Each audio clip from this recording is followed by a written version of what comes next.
CPM ജില്ലാ secretary V Joy നമുക്കൊപ്പം telephone ലൈനിൽ ചേരുന്നുണ്ട്. ശ്രീ വി ജോയ്, നമസ്കാരം, ഗുഡ് മോർണിംഗ്. ഇപ്പോൾ ആത്മഹത്യാക്കുറിപ്പ് റിപ്പോർട്ടർ പുറത്തുവിടുകയാണ്. BJPയുടെ വാദങ്ങൾ പൊളിയുകയാണ്. പോലീസിന്റെ സമ്മർദ്ദത്താലല്ല തിരുമല അനിൽ ആത്മഹത്യ ചെയ്തിരിക്കുന്നത്. ഈ ആത്മഹത്യ റിപ്പോർട്ടിൽ കൃത്യമായി പറയുന്നു, നമ്മളുടെ ആളുകളെ സഹായിച്ചു, സാമ്പത്തിക പ്രതിസന്ധി ഉണ്ടായി.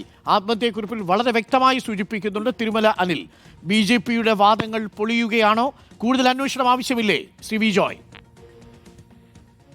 ഇതില് കാണേണ്ടുന്ന ഒരു പ്രധാനപ്പെട്ട കാര്യം, ഈ BJPയുടെ കൗൺസിലർ തിരുമല അനില് ആത്മഹത്യ ചെയ്ത് ആ ബോഡി കിടക്കുമ്പോൾ തന്നെ BJPയുടെ ജില്ലാ പ്രസിഡന്റ് വാർത്താ സമ്മേളനം നടത്തുകയാണ്.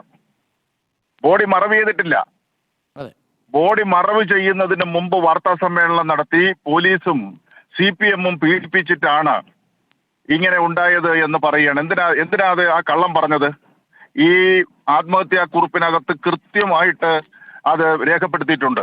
അത് മാത്രമല്ല, ഇദ്ദേഹം 2 ദിവസം മുമ്പ് BJPയുടെ സംസ്ഥാന പ്രസിഡന്റ് രാജീവ് ചന്ദ്രശേഖരനെ ചെന്ന് കണ്ട് ഈ ഇവിടുത്തെ ബുദ്ധിമുട്ടും പ്രയാസവും എല്ലാം പറഞ്ഞിരുന്നു. അദ്ദേഹത്തിന്റെ ഫേസ്ബുക്ക് കുറിപ്പിനകത്ത് അത് രേഖപ്പെടുത്തിയിട്ടുണ്ട്. എന്നെ 2 ദിവസം മുമ്പ് വന്ന് കണ്ടിരുന്നു എന്ന് രേഖപ്പെടുത്തിയിട്ടുണ്ട്. അത് അബദ്ധത്തിൽ പറ്റിപ്പോയതാണ്.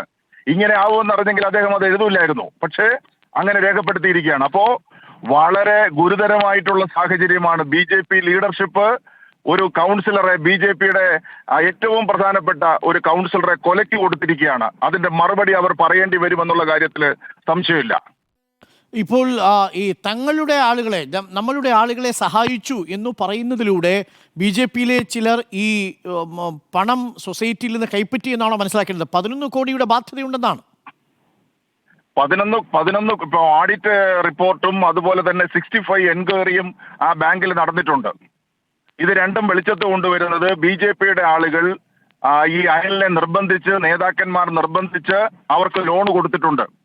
അത് വ്യക്തമായിട്ടുള്ള ജാമ്യമോ മറ്റ് സംവിധാനങ്ങളോ ഉണ്ടാകാൻ വേണ്ടിയിട്ട് സാധ്യത കാണുന്നില്ല. അപ്പൊ ഇവരോട് തിരിച്ചടയ്ക്കാൻ പല ആവർത്തി പറഞ്ഞിട്ടും പൈസ തിരിച്ചടയ്ക്കാത്ത സാഹചര്യത്തിൽ ലീഡർഷിപ്പിനെ അവർ ബന്ധപ്പെട്ടിരുന്നു. പക്ഷെ അവരും കൈമലർത്തിയ സാഹചര്യത്തിലാണ് അദ്ദേഹം ആത്മഹത്യ ചെയ്യുന്നത് എന്ന് വേണം നമുക്ക് അനുമാനിക്കേണ്ടി വരുന്നത്. അപ്പോൾ ശക്തമായ അന്വേഷണം വേണം എന്നാണോ വി ജോയും ആവശ്യപ്പെടുന്നത്? ആത്മഹത്യക്കിടയാക്കിയ നേതാക്കൾക്കെതിരെയും അന്വേഷണം വേണമെന്നാണോ?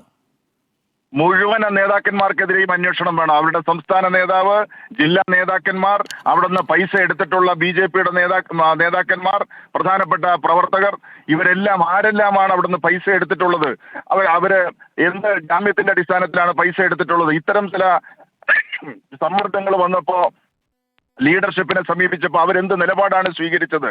ഇപ്പൊ BJPയുടെ മുഖം വികൃതമാകുമെന്ന് കണ്ടപ്പോഴല്ലേ ഈ 2 വാർത്താ സമ്മേളനം. ഇപ്പൊ ഇന്നലെ വർക്കല വെച്ച് BJPയുടെ സംസ്ഥാന പ്രസിഡന്റ് വാർത്താ സമ്മേളനം നടത്തുന്നു. പൊട്ടിത്തെറിച്ചല്ലോ. എന്തിനാ പൊട്ടിത്തെറിച്ചത്? ഈ കാര്യം പുറത്ത് അറിയുമെന്നുള്ളത് കൊണ്ടല്ലേ പൊട്ടിത്തെറിച്ചത്? മാധ്യമപ്രവർത്തകരെ വല്ലാണ്ട് ആക്രോശിച്ചത്. അപ്പൊ ഇതെല്ലാം BJP രക്ഷപ്പെടുമെന്ന് വിചാരിച്ച് രക്ഷപ്പെടുത്താൻ പറ്റും, വേറൊരു കഥ മെനഞ്ഞ് രക്ഷപ്പെടുത്താൻ പറ്റുമെന്നാണ് അവർ വിചാരിച്ചത്. അത് നടക്കാൻ വേണ്ടിയിട്ട് പോകുന്നില്ല. കൃത്യമായിട്ടുള്ള അന്വേഷണം ഗവൺമെന്റ് നടത്തണം എന്നുള്ളതാണ് ഞങ്ങളുടെ അഭിപ്രായം. Okay, thank you Shri V Joy. CPM ജില്ലാ സെക്രട്ടറിയാണ് പ്രതികരിച്ചിരിക്കുന്നത്. റിപ്പോർട്ടർ പുറത്തുവിട്ട വാർത്ത. ഇപ്പോൾ ആത്മഹത്യാക്കുറിപ്പിന്റെ വിശദാംശങ്ങളാണ്. BJP പ്രവർത്തകരെ സഹായിച്ചു, നമ്മളുടെ ആളുകളെ സഹായിച്ചു എന്നാണ് തിരുമല അനിൽ പറയുന്നത്. മാത്രവുമല്ല, BJP സംസ്ഥാന അധ്യക്ഷനെ പോയി കണ്ടിരുന്നു. പോലീസിനെതിരെ ഒരു തരത്തിലുള്ള സൂചനയുമില്ല എന്നുള്ളതും BJP വെട്ടിലാക്കുന്നുണ്ട്. ആ അർത്ഥത്തിൽ BJP പ്രതിരോധത്തിലാവുകയാണ്. CPM-ന്റെ ജില്ലാ ഭാരവാഹി കൂടിയായിരുന്നു തിരുമല അനിൽ. ആ തിരുമല അനിലിന്റെ ആത്മഹത്യക്കുറിപ്പാണ് ഇപ്പോൾ റിപ്പോർട്ടർ പുറത്തുവിട്ടത്. ഹരിമോഹനാണ് റിപ്പോർട്ട് പുറത്തുവിട്ടത്. സൊസൈറ്റിയിൽ സാമ്പത്തിക പ്രതിസന്ധിയില്ല എന്ന BJP വാദത്തെ പൊളിക്കുന്നതാണ് ഇപ്പോൾ തിരുമല അനിലിന്റെ പുറത്തു വന്നിരിക്കുന്ന ആത്മഹത്യാക്കുറിപ്പ്.